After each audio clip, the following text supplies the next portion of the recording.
అది weight loss అవుతున్నాం. మనం ఫర్ ఎగ్జాంపుల్ 90 కేజీస్ ఉన్నవాళ్ళం. ఒక 2, 3 నెలల్లోనే 2 నెలల ఒక నెల, 2 నెలల గ్యాప్‌లోనే ఒక 10 కేజీస్ కనుక తగ్గామనుకోండి సడెన్‌గా వెయిట్ లాస్ అవుతున్నాం. మనం ఎందుకు వెయిట్ లాస్ అవుతున్నాం? మనకెందుకు ఆకలి మందగిస్తుంది చూసుకొని, ఇది హెచ్ఐవి సింప్టమ్ కావచ్చు. మనం హెచ్ఐవి టెస్ట్ చేయించుకోవాలని తెలుసుకోవాలి.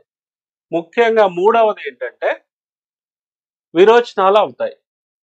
విరోచనాలు అవి రోజుకి 3, 4 సార్లు, 5 సార్లు గూడా మనం ఏదో ఈ విరోచనానికి సంబంధించిన టాబ్లెట్ యేసుకుంటాం. తగ్గినట్టు తగ్గుతుంది. మళ్ళీ ఈరోజు ఆగి రేపు మళ్ళీ విరోచనం అవుతా ఉంటుంది.